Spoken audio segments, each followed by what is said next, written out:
Bem-vindos à nossa aula, pessoal.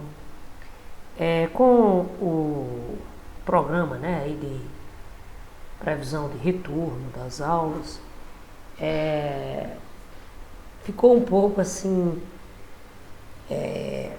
até de certa forma tumultuada, mas nós vamos nos adaptando, tá certo, gente? Ontem eu acabei enviando o link para vocês, ainda achando aí bem.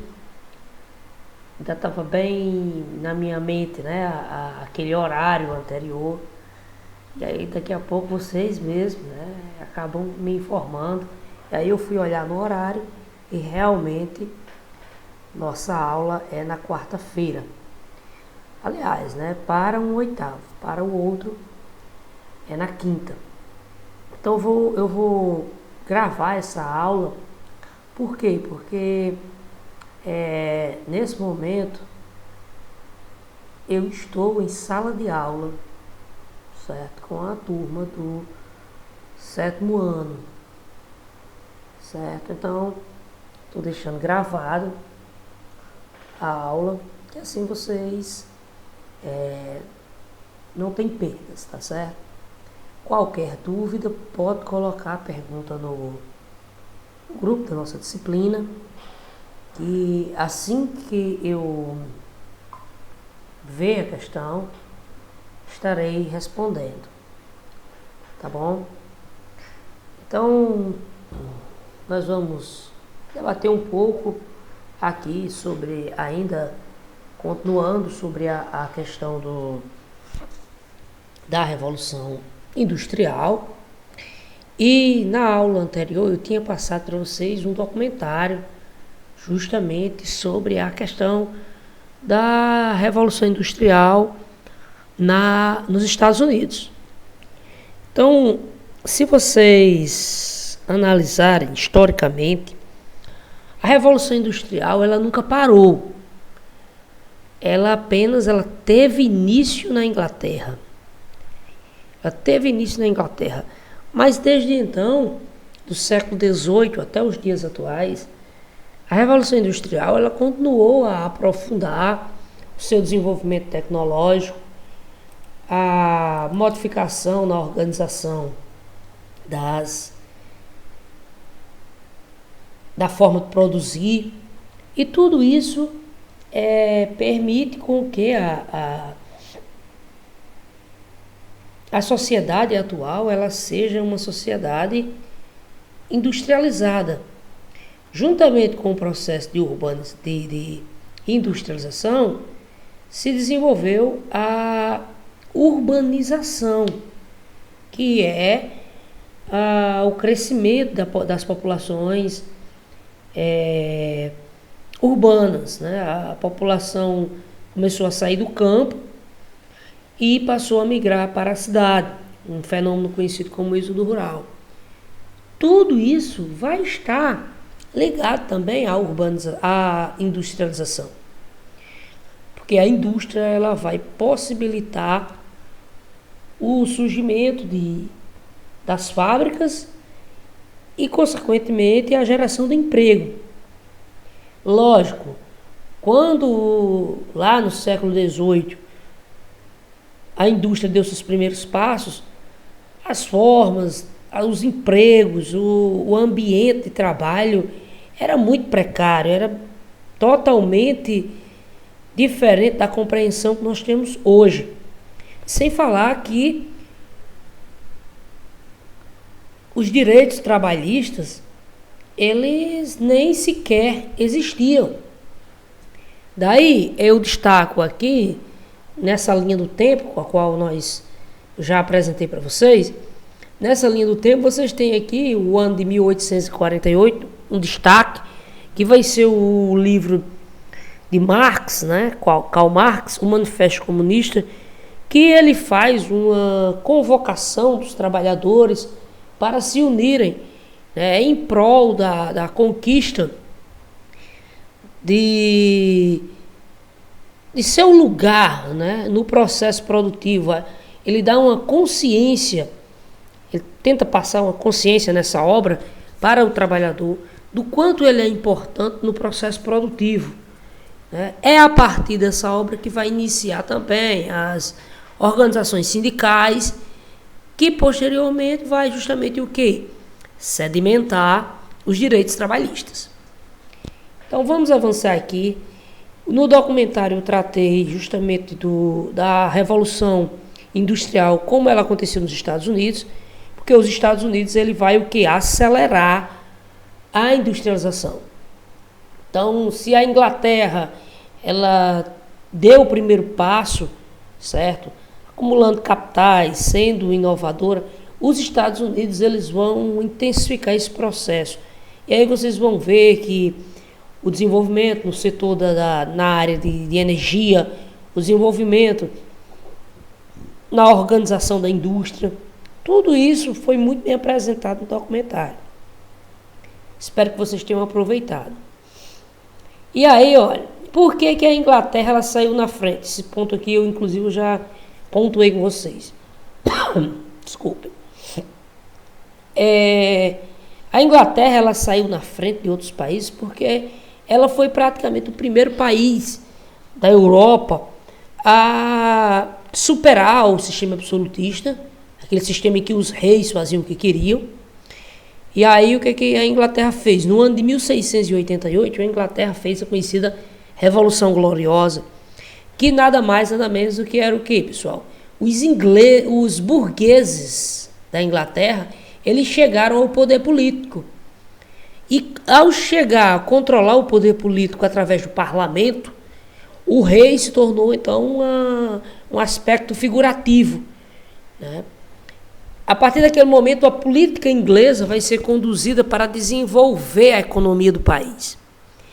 E com isso, né, os burgueses eles vão cada vez mais fomentar políticas de crescimento econômico, de desenvolvimento do comércio. E como a Inglaterra ela é uma ilha, né? Lógico, então o contato com outros povos passaria necessariamente pela marinha, né? E aí ocorreu nesse período um grande investimento no desenvolvimento da marinha inglesa, grandes investimentos, certo? E os ingleses, com a sua enorme frota, tornou-se um grande poder militar, né, de conquista de território, e ao mesmo tempo que essa marinha inglesa, ela dava suporte para o transporte, né, de produtos das colônias inglesas que se espalhavam por toda parte do mundo.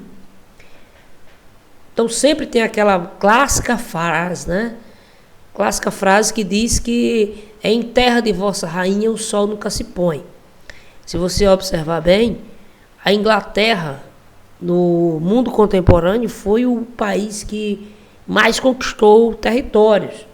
A Inglaterra ela teve territórios, né? Então você na América ali a região dos Estados Unidos, Canadá, Jamaica, na Ásia, a Índia ali, a Índia, na África, né?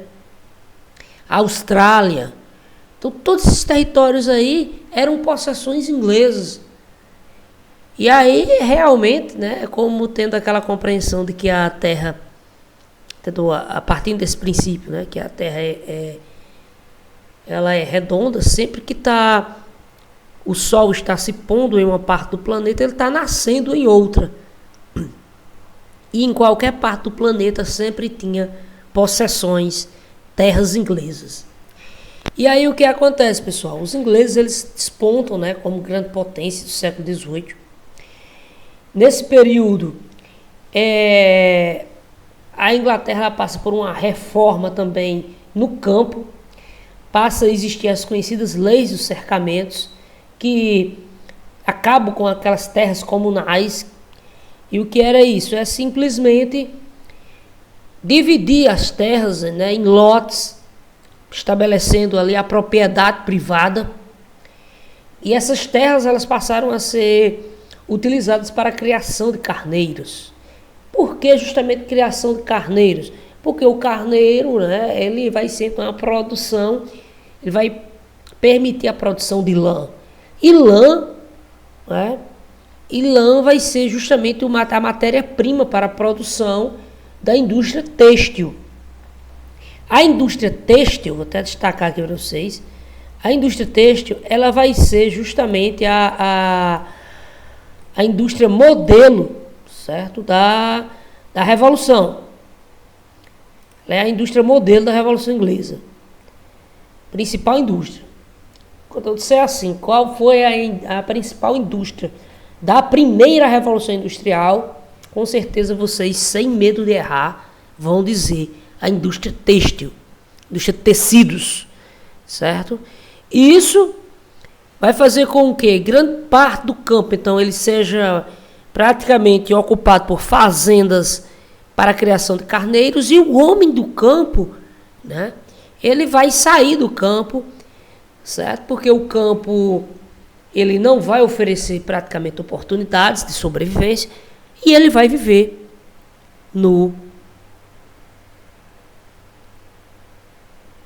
na cidade, certo? Então você tem aqui uma modificação radical. Percebam que essas pessoas que saem do campo e estão indo para as cidades, elas estão indo na busca de melhores oportunidade de emprego, certo?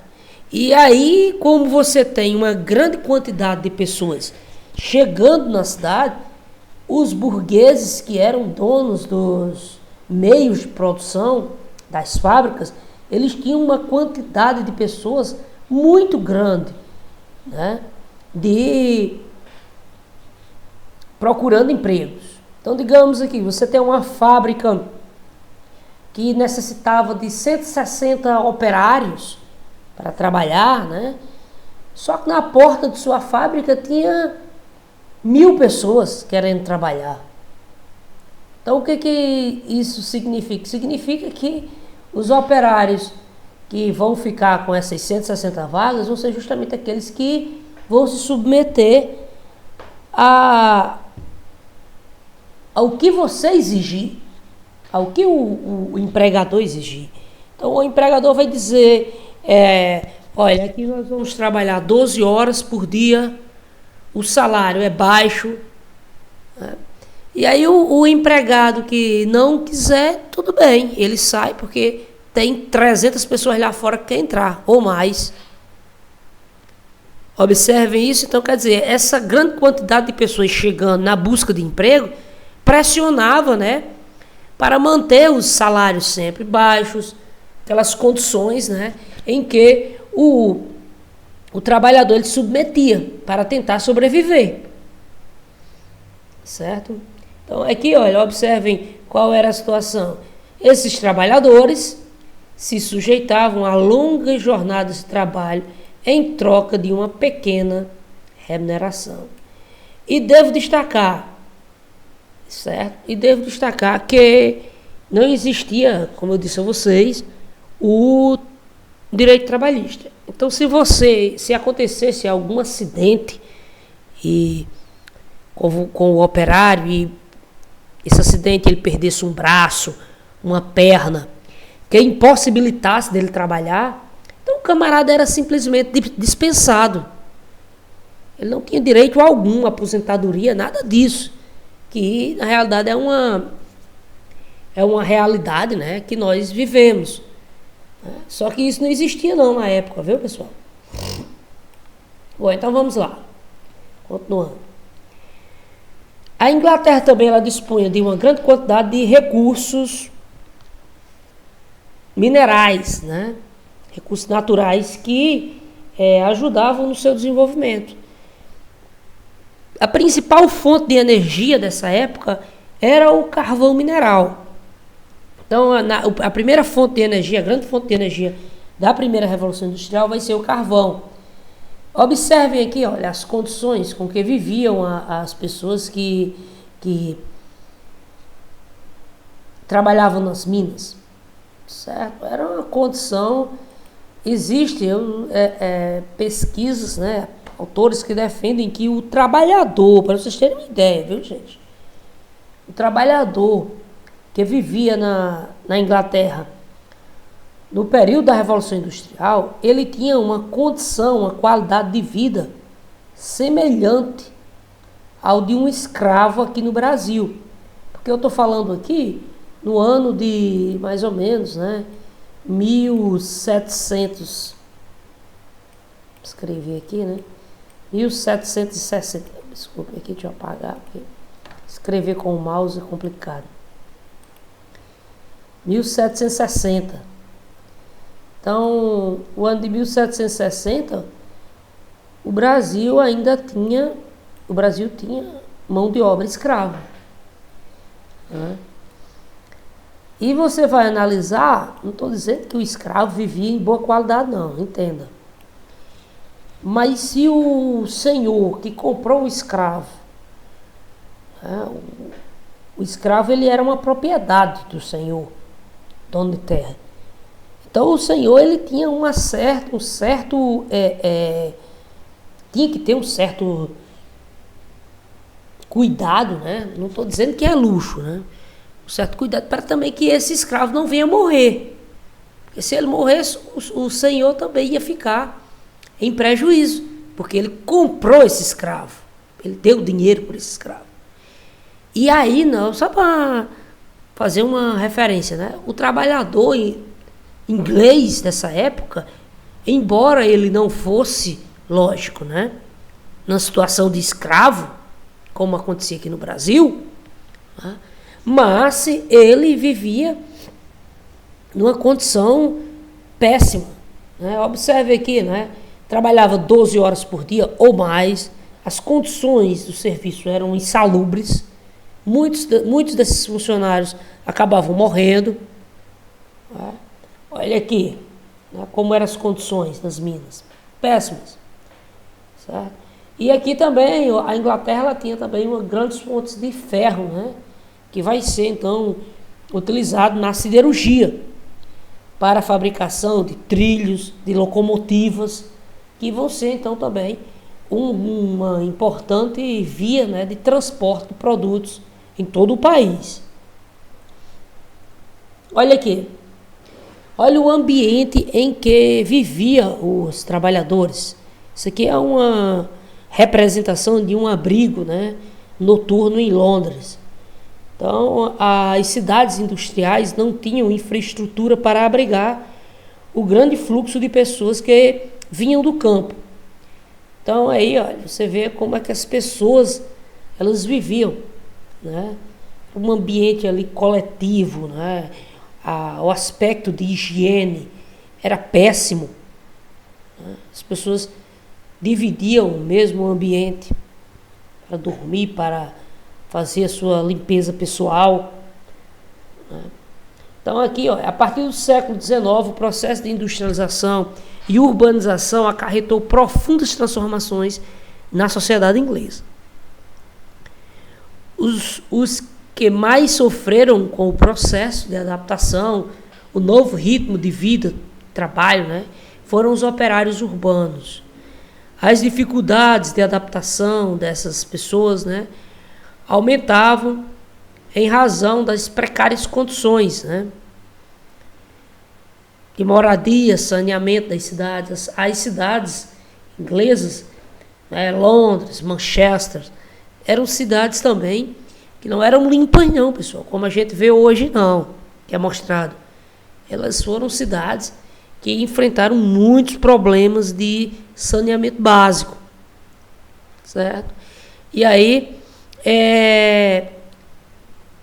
a população que vivia nas cidades, conhecida aí a nascente classe média, era formada por grupos ligados a atividades industriais, comerciantes, e o que acontecia? Também, formavam essa classe média, advogados, professores, médicos, e essa classe média ela começou a crescer, com o desenvolvimento urbano, com o crescimento da revolução. No entanto, a classe operária ela não foi tão beneficiada assim. Ela foi muito mais explorada. E aí o que vai acontecer? Vai ser necessário a luta dos operários para conquistar esse seu espaço, para conquistar os seus direitos. Então, as mudanças, né, nas relações de trabalho. Com a Revolução Industrial, as relações de trabalho também sofreram profundas transformações. Os artesãos, né, que antes possuíam as matérias-primas, os instrumentos de trabalho, passaram a condição de trabalhos assalariados, certo? Vivendo de sua força de trabalho para o capitalista, vendendo, né? Então, o que era isso? Aquele artesão que, na época, né, antes da Revolução, ele era responsável por todo o processo, né? Você, digamos assim, você pegava aqui uma marcenaria, né? Marceneiro. E você queria comprar mesas e cadeiras dele. Então, você ia lá e encomendava esse produto, né? E o artesão, ele era responsável por tudo. Ele ia na floresta tirar a madeira, ele trazia para a sua serraria. Ali ele iniciava a sua produção e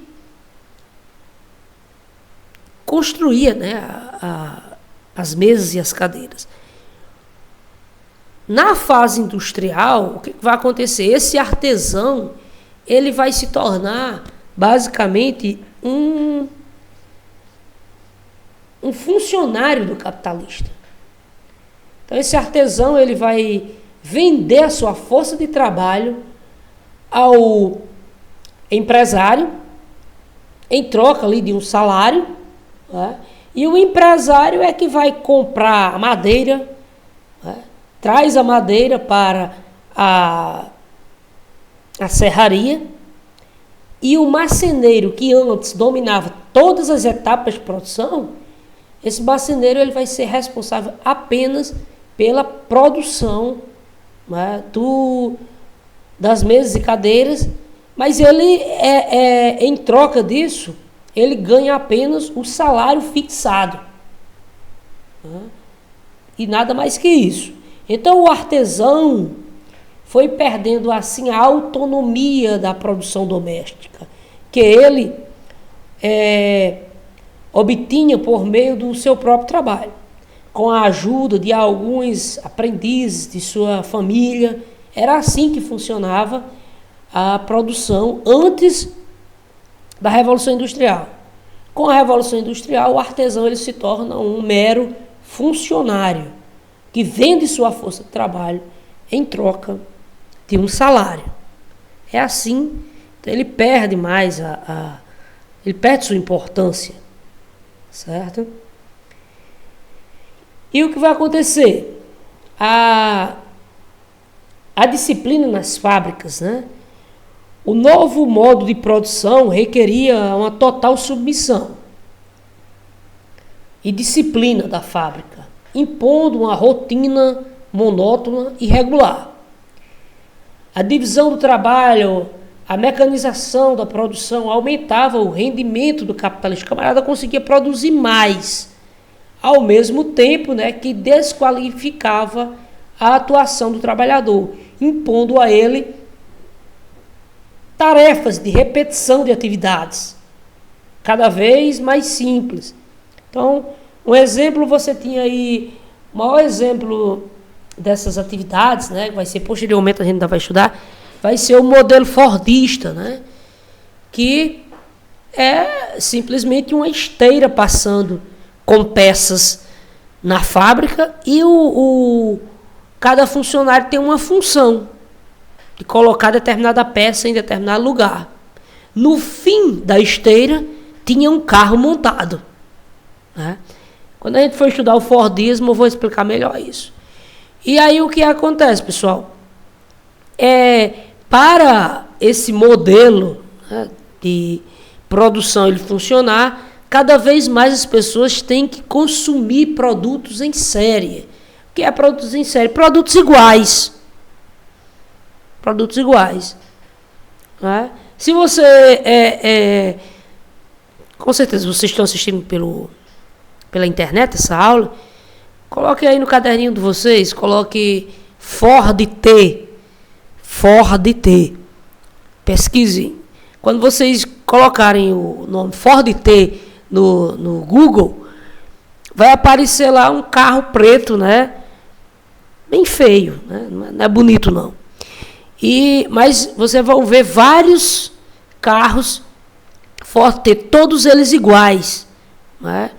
Capotinha, a capota de plástico, cor preta, né? Que era o quê? Era como o Ford, o empresário, né?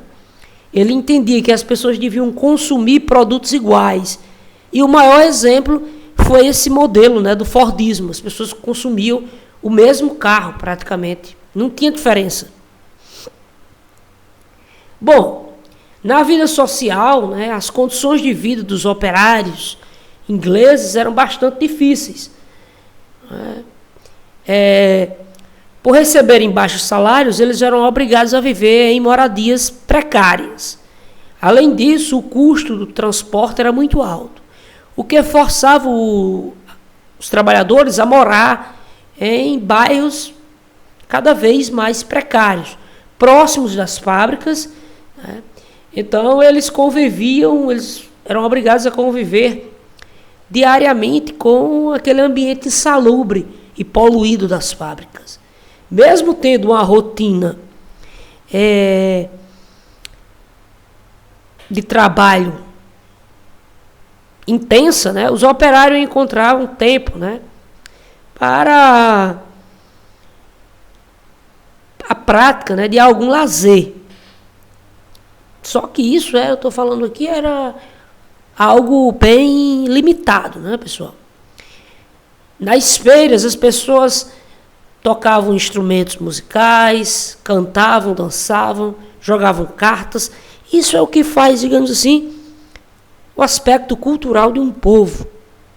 Né? Então, e aí a classe trabalhadora tinha esses hábitos, né? Então, em seus momentos de folga. E aí vai desenvolver, né, vai nascer várias atividades que nós conhecemos até hoje, como as lutas de boxe, a prática do futebol. E aqui você tem, no fim daqui da página 103, né? Olha aqui, ele traz uma imagem, né, de um time de futebol feminino. Imagina isso aí, gente. Estou falando aqui do século XIX, fim do século XIX. Né? Então, um dos esportes mais populares do mundo, que é o futebol, então ele surgiu na Inglaterra, na época da Revolução Industrial. Inicialmente, essa prática desse esporte ele era limitado ali às elites, né? Porém, ele foi se popularizando porque era uma atividade esportiva relativamente simples, né? E ele foi se profissionalizando, né? Estabelecendo-se regras, certo? Então a Inglaterra, no fim aí do século XIX, era um esporte muito praticado. Inclusive ele chegou aqui no Brasil, né? Pelo inglês Charles Miller, que trouxe o futebol para o Brasil. E aqui ele se popularizou, né, e se tornou então o esporte mais popular. Aí vocês estão vendo, né, um time de futebol, né, de mulheres, certo? De mulheres. Então, você vê então que esse tabu, né, da prática de esporte limitada apenas ao homem já era questionado já desde o século XIX, né?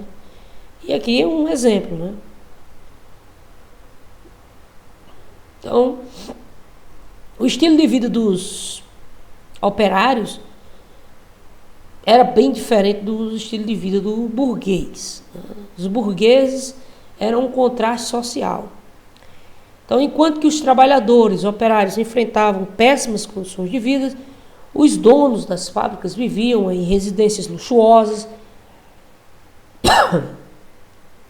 ambiente muito confortável, certo? Nos bairros mais nobres, né?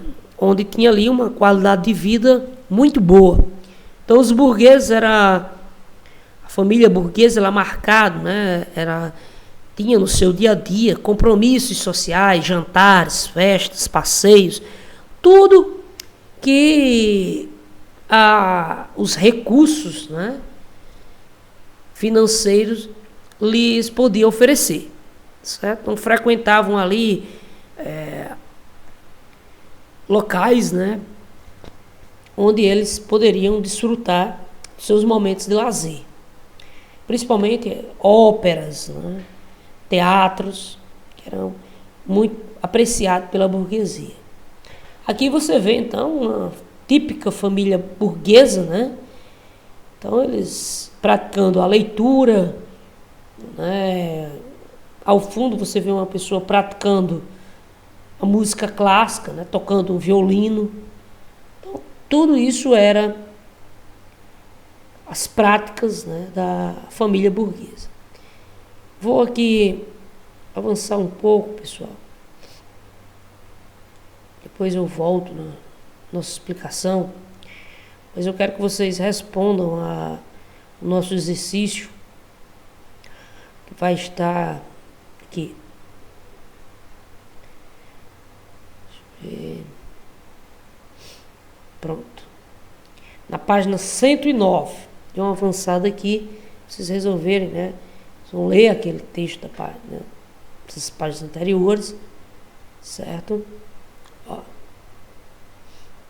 Observar essa produção, esse texto, né? E na página 109, vocês vão resolver, então, essas questões aqui. Questão A, B, C e D, tá bom? Bom, pessoal, essa foi a nossa aula. Até a próxima. Valeu!